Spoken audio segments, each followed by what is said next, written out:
네, 오늘 제가 여러분하고 좀, 됐나요? 네. 네. 좀 나누고 싶은 부분은,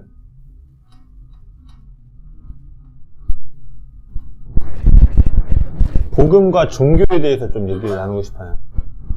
그래서 이거 처음 부분에 제가 질문 하나 해볼게요. 나의 사역. 네. 네. 원하는 걸 본다? 네. 나의 사역을 어떻게 평가할 수 있을까?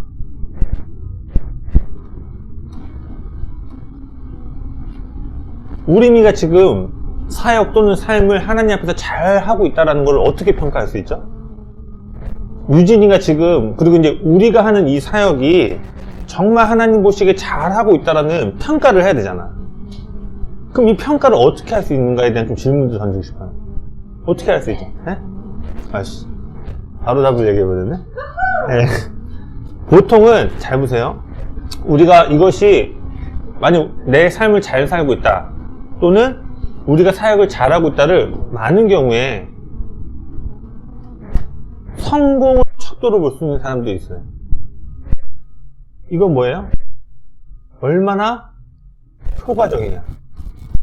그러니까 우리의 사역이 정말 얼마나 잘 워킹하고 있고 잘 되고 있는가는 성공을 통해서 확인할 수 있어요. 그런데 우리가 아는 것처럼 진짜 성공을 통해서 우리가 잘하고 있는 건 아니나요? 아니죠. 그럼 7장 22절 보면은 뭐라고 돼 있어요? 지금 내가 이것도 하고 귀신도 쫓고 하나님, 그 주님의 이름으로 이것도 하고 저것도 하고 다 하고 성공했는데 예수님 뭐라고 말씀하세요? 내가 너희를 도무지 못한다고 얘기하죠. 12절에서. 그 다음에 또 하나는 충성으로 저 사람 참 충성돼. 야, 우리 이미 정말 충성돼. 혼자 드럼 치고 있고 그럼 이런 거예요. 그럼 과연 그 충성스러우면 우리가 모든 사역들을 잘 섬기고 많은 텀을 섬기면 이 사람의 사역과 삶이 잘 세워져 있다고 볼 수 있을까요? 네. 물론 제가 이걸 이분법적으로 나누는 건 아니에요. 우리가 하는 사역들이 효과적이어야 되고 충성이 필요하죠. 그러나 이거에 대한 가장 대표적인 예가 누구예요? 누가복음 15장에 나오는 탕자의 비유의 첫째 아들이죠. 첫째 아들이 아버지의 명을 하나도 어기지 않고 충성되이 아버지 위에 섬겼잖아요. 그런데 둘째 아들이 돌아온 날 그의 충성이 아버지의 마음과는 전혀 무관한 것임이 폭로되었어요. 그렇게 열심히 하고 우리로 따지면 아버지 뜻을 어기지 않고 52주 모든 예배 다 드리고 정말 열심히 하고 교회에서 부탁하는 거 다 하고 다 했는데 정작 둘째가 딱 들어왔을 때 그 충성이 아버지하고는 무관한 열심이었다는 것이 드러난다는 거예요. 물론 우리의 사역이나 삶이 어떻게 잘 세워져 있는가를 평가할 때 성공이나 충성도 매우 중요한 요소지만 이것보다 보다 더 성경적인 기준을 꼽으라면 아까 유진이가 말한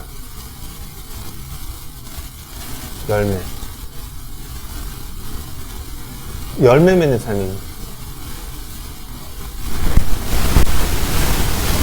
우리가 어떤 일을 성공적으로 이루는 것보다 우리가 어떤 일을 충성되는 것보다 더 중요한 것은 열매 맺음이에요. 그 진정 우리가 누구고 우리의 사역이 잘 이루어져 있는가는 우리의 사역이라고 하면 여러분의 신앙이 지금 잘 세워져 있는가를 어떻게 평가할 수 있냐면 우리가 얼마나 오랫동안 얼마나 많은 일을 효과적으로 해냈느냐가 아니라 결국 우리의 삶에 지금 어떠한 열매들이 맺혀지고 있는가. 그리고 우리가 아는 것처럼 이 열매는 깊은 곳으로 들어가면 결국 뭐예요? 그리스도를 담는 우리의 성품으로 드러나게 된다는 거. 예, 제가 이걸 건드렸어요. 그러면 이제 우리가 질문해봐야 될 건 이런 거예요. 우리가 앞으로 이제 많은 사역들을 고민하고 또 이것들을 해내야 되는데 과연 우리는 성공과 충성을 넘어서 어떻게 우리의 삶에 풍성한 열매들을 맺어나갈 것인가? 여기에 대해서 우리는 복음과 종교를 조금 구분해야 됩니다. 그걸 제가 좀 한번 나눠볼게요. 우리가 지금 주님, 우리 이 알크스만 볼게요. 우리가 이 알크스가, 우리 예배팀이 주님의 뜻을 따라가는 데는 헬리나운이 일찍 얘기했던 것처럼 제가 볼 때 두 가지 길로 나눌 수 있어요. 세상의 길이 있고, 그리스도의 길이 있어요. 세상의 길의 핵심은 뭐예요? 상향성이죠. 더 열심히, 더 많이, 더 성공하고, 더 이뤄내라고 얘기해요. 그래서 이 상향성은 뭐라고 표현했냐면 제가 더 성취하고, 남들보다 더 성취하고, 남들보다 더 노력하고, 남들보다 더, 결국 뭐예요? 경쟁이에요. 그러니까 세상의 길 상향성의 메시지 핵심은 뭐냐면 자기 개발이에요. 야, 유진아, 너 더 열심히 해야지. 몇 시에 자? 더 늦게 자야지. 몇 시에 일어나? 더 일찍 일어나야지. 열심히 사는 게 나쁘다는 게 아니라 세상의 길은 결국 상향성, 계속 위로 올라가라고 얘기하는 거예요. 그러니까 자기 개발 서적 보면 다 그거잖아요. 어떻게 잠재력을 더 극대화시켜서 올라갈 수 있는가. 근데 그리스도의 길은 아는 것처럼 뭐예요? 하향성이죠. 아까 지금 우리가 어떻게 열매를 맺는가의 관점으로 보고 있는 거예요. 자, 예수님의 길은 어떤 길이었죠? 그분이 예수님이 부유하셨죠. 미안. 예수님 부유하셨는데 어떻게 되셨어요?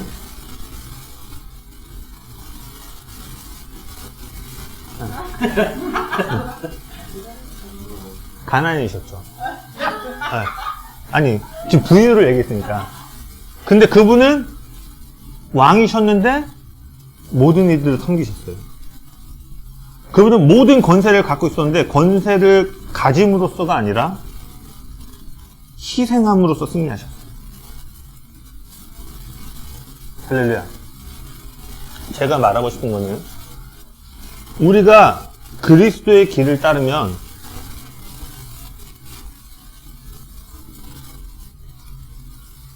새로운 종류의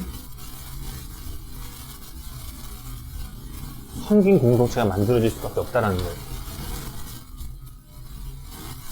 만약에 우리의 사역과 우리의 개인적인 신앙의 삶에서 이 하향성의 모습들이 안 보인 채 세상을 향해서 똑같은 방법으로 나아간다면 이게 뭐냐면 이따 좀 보겠지만 우리 단계에서 이제 이게 뭘로 나타나냐면 종교로 나타나는 거예요. 아주 교묘하게 이것들이 가면을 쓰고 나타나는 게 뭐냐면 종교입니다. 지금 보세요. 우리가 만약에 우리가 뭘 더 하려고 그래. 더 열심히 하려고 그래. 맞아요. 그러나 이 하향성의 핵심은 자기 개발이 아니라 뭐예요? 자기 부인이에요. 그리고 우리는 죽음을 통해서 부활이라는 요소로 이 상향성 올라가는 거지. 그럼 여기 잘 보세요. 상향성의 메시지에는 계속 뭘 얘기하는 줄 아세요? 내가 뭘 더 해야 하는가. 세상의 길의 핵심은 더 내가 뭘 해야 되지? 내가 뭘 더 어떻게 해야 되지? 그러나 이 하향성의 길을 가려면 이렇게 가기가 어렵죠. 우리 자연적인 성품은 내가 부유한데 더 낮은 데로 가는 거, 내가 왕인데 섬김으로 가는 거, 이거 개념으로는 쉬울 것 같죠? 여러분 공동체 생활하면서 이게 잘 되는지 한번 봐보세요. 쉽지 않다라는 거예요. 그리고 제가 여러 차례 얘기했죠. 선을 지으라고. 나하고 결이 안 맞는 사람한테 이거를 준다? 여간해서 쉽지 않죠. 그래서 이 하향성의 길의 핵심은 뭐냐면 내가 더 가난해져야 돼, 내가 더 섬겨야 돼가 아니라 그분이 우리를 위해 행하신 일이 무엇인가를 깊이 젖어들어야 돼요. 여긴 끊임없이 뭐예요? 참여하라고 해요. 이런 편지 좀 없었지만 야, 요번에 또 프로젝트 또 해, 또 참여해. 이게 뭐야? 아니, 웃겨가지고 내가 웃는 줄 알았어. 우리가 이제 프로젝트 해야 되잖아요. 근데 우리도 모르는 사이에 상향 속에 있으면은 이거를 계속 우리가 뭔가를 행하고 뭔가를 참여함으로써 열매를 맺는다고 생각할 수 있는데 그게 아니라 우리는 이걸 결국 궁극적으로 뭐라고 얘기하죠? 복음. 다신 얘기죠? 굿뉴스라고 얘기해요. 그래서 우리가 유일하게 열매를 맺을 수 있는 길은 그리스도의 하향성으로 내려가는 것입니다. 그리고 우리가 아는 것처럼 우리 내려가서 끝이는 것이 아니라 여러분 기억하셔야 돼요. 여러분이 정말 갖기 원하시는 것들이 있죠. 그건 여러분에서 반드시 죽어야 됩니다. 왜냐? 죽어진 것만이 부활할 수 있기 때문입니다. 여러분 권세를 갖기 원하세요? 권세가 여러분한테 죽어져야 돼요. 아멘이시죠? 근데 그 권세가 어떻게 죽어져요? 공동체, 교회가 있어요. 세상 가운데 내가 결국 그런 권세를 사용할 수 있는 사람들. 근데 그때 쓰지 않고 그리스도의 길을 따라가는 거예요. 그리스도를 본받아서. 그럼 제가 좀 질문해 볼게요. 여러분의 삶에 우리 사역을 더 좁혀서 여러분 신앙에 이 특징들이 나타나고 있나요? 할렐루야? 여러분 기억하셔야 돼요. 우리는 새로운 종류의 섬김 공동체로 알려져야 된다는 거예요. 더 많이 하고 더 해야 되지만 그 이전에 세상이 우리를 볼 때 와, 이곳엔 그리스도의 섬김과 사랑이 느껴진다라는, 근데 그건 프로젝트로 되는 게 아니죠. 내가 뭘 더해서 하면 그 공기를 풍길 수가 없는 거예요. 그분이 우리를 향해 하신 일이 무엇인가를 깊이 젖어두는 겁니다. 근데 이거를 조금만 더 설명해 볼게요. 어렵지 않으시죠? 부터 중요해요. 잘 보세요. 과연 우리도 모르는 사이의 상향성, 즉 내가 뭘 얻어내려고 하는지 아닌지를 깊이 봐야 돼요. 우리 정도의 신앙생활과 사역하는 사람들은 하나님의 뜻이 있어요. 그럼 뜻은 두 가지밖에 없죠. 하나님의 뜻에 기쁨으로 순종하는 거, 그 다음에 하나님의 뜻을 거절하고 불순종하는 거. 이거 두 개밖에 없는 거예요. 오늘 우리 이 몸에도 하나님 뭔가 말씀하셨는데 둘 중에 하나밖에 없는 거죠. 그런데 더 깊이 들어가면 길은 세 가지 길이 있습니다. 첫 번째는 순종하는 길이지만 여기서 두 가지가 나눠지게 돼요. 하나는 정말 거절하고 불순종하는 거. 이 사람을 뭐라고 얘기했으냐면 비신자죠. 비신자 거릴 게 없지. 그냥 하나님 뜻이 뭔가는 거절해. 그런데 세 번째는 뭐냐면 자기가 바라는 것으로 보자 순종하는 사람.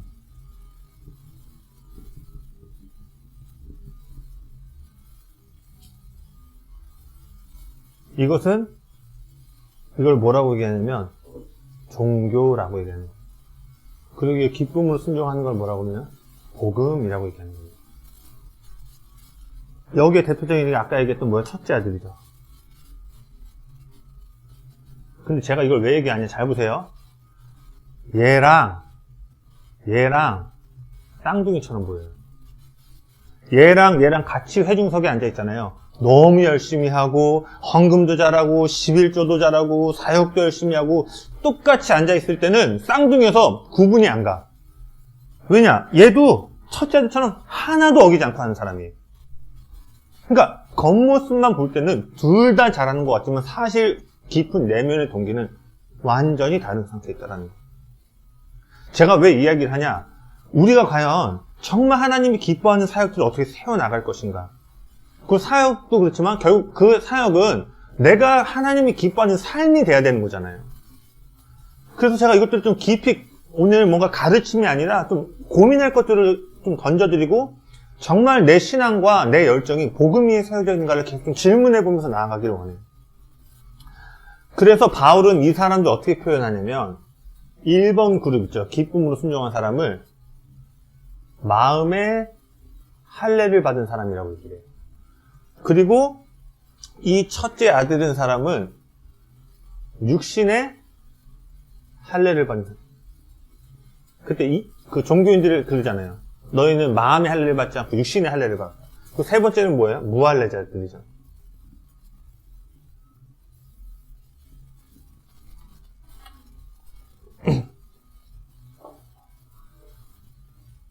거의 다 왔어요. 그럼 제 질문해 볼게요. 복음이 뭐죠?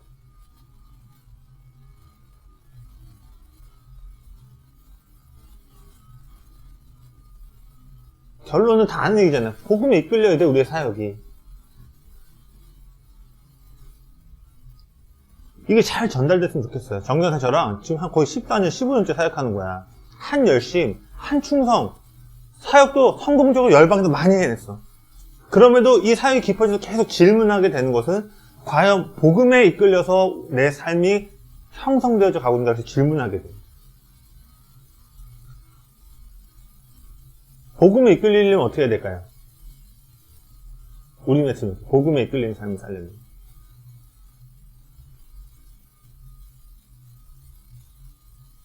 틀려졌어.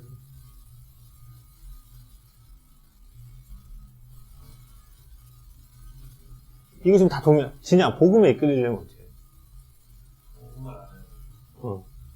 어떻게 해야 돼?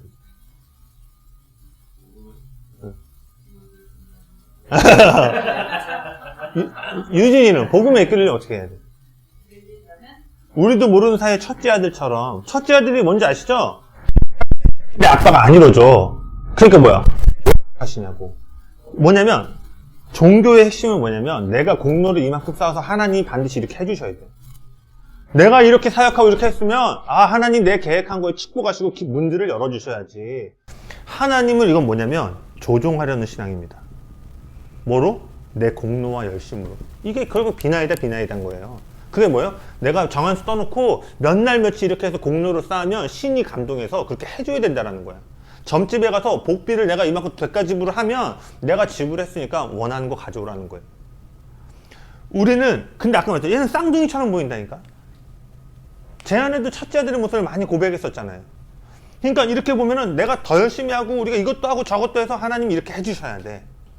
근데 이거를 구분하는 게 어떻게 해? 그렇게 앉았을 때 그 심령이 어떠한 반응을 보이는가를 알 수 있는 거죠. 그렇게 온 사람들은 첫째 아들과 같이 반응할 가능성이 높죠.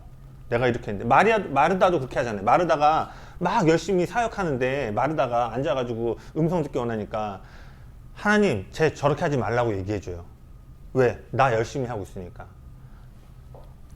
예수님은 전혀 그 뜻이 아닌데 자기 공로, 자기가 주방에서 열심히 사역하고 있다는 걸 근거로 예수님 내가 이렇게 하고 있으니까 쟤한테 저렇게 얘기해줘요. 종교는 그래서 종교로 가면은 계속 뭘로 측정을 하게 되면 성공, 충성됨으로밖에 평가를 못해요. 외적으로. 근데 우리가 고민해야 될 건 뭐예요? 내 삶에 그리스도를 닮은 열매들이 맺혀가고 있는가에 대한 질문을 해봐야 된다는 거예요. 그럼 복음은 그래서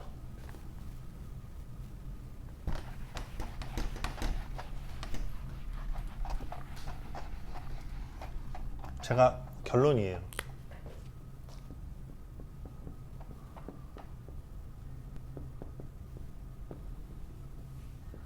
복음과 복음의 결과는 다릅니다. 우리가 자칫 복음의 결과를 복음으로 생각하는 경우가 있어요. 아침마다 우리가 출근해, 매주 섬겨, 뭐해? 그럼 복음의 결과인 거잖아요. 그러면 와, 진영이가 복음 가운데 살고 있구나. 사람들이 이렇게 평가할 수 있다는 거야. 실상은 똑같지만 아닐 수도 있지만 이걸 헷갈리기 시작하면은 그럼 계속 뭐가 돼요? 뭘 더 해야 되지? 물론 이게 중요하지만 이건 복음의 결과로서 우리가 받아들여야지 이거를 더해서 우리가 복음 안에 있다를 증명할 수가 없다는 거예요. 왜냐? 복음은 뭐예요?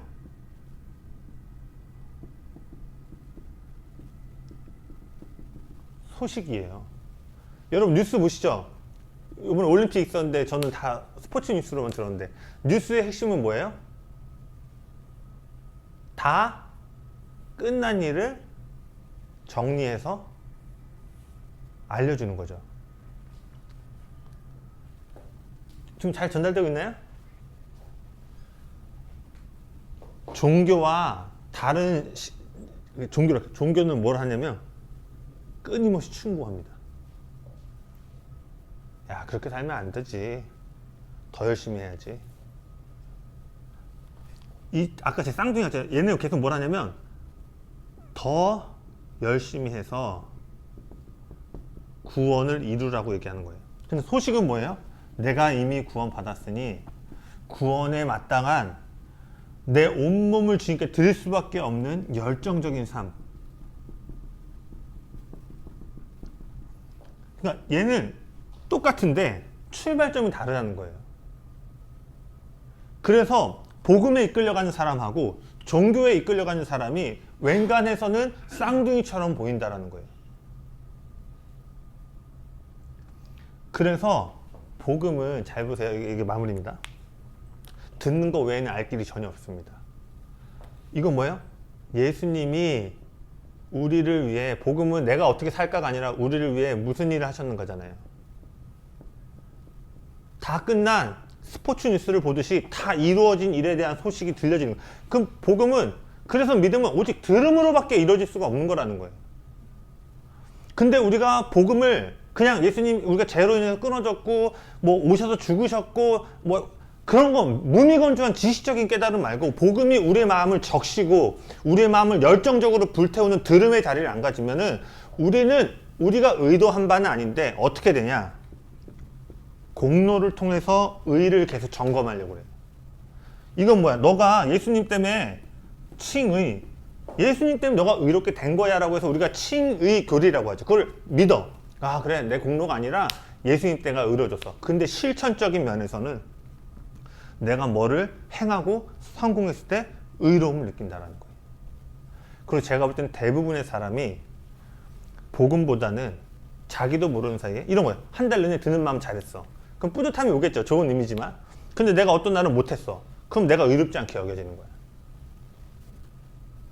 나의 어떠함이 뭐에 계속 연결되는 거야? 뭘 더 해야 되지? 그럼 이 사람은 이 의로움을 느끼려면 어떻게 해야 될까요? 뭐 앨범 냈는데 프로젝트 하나 성공했어. 그럼 다음엔 뭐야? 2개 해야 돼. 아시죠? 사람이 예를 들어 차를 사면 만족감이 금방이잖아. 그럼 다음엔 더 못 내려간다는 얘기가 있잖아요. 그럼 뭐야? 이게 연예인들이나 그런 세상에서 인기 많은 사람들이 그거잖아요. 하나 성공했어? 그럼 다음엔 더. 이거를 느끼기 위해서. 그러면은 복음은 프로그램이나 어떤 사역의 동참함으로 인해서 확인할 수 있는 게 아니라, 물론 복음이 그러한 사랑의 행동 또는 사랑의 삶을 창조하는 게 맞지만, 다시 말합니다. 이건 복음의 결과인 거예요. 이것 자체가 복음이 될 수 없다라는 거예요. 동의하시나요? 그럼 제가 질문해 볼게요. 여러분 얼마나 복음으로 여러분의 마음을 적시고 계세요? 정말 예수님이 여러분을 행하신 일 때문에 우리의 마음이 그래서 복음에 젖어드는 사람은, 예를 들어 헌금으로 비교를 해볼게요. 종교는 얼마나 더 해야 되지?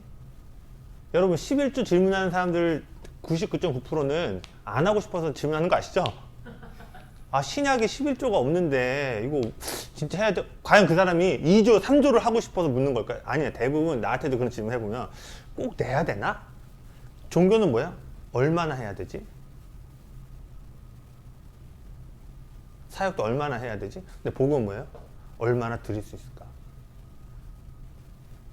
한없는, 우리에게 주신 한없는 그분의 사랑과 자비에 비교하면 나의 섬김과 희생은 그저 지극히 작은, 그러니까 뭐야? 늘 감사할 수밖에 없는 거예요. 그래서 바울은 자신을 뭐라고요? 복음의 빚진 자.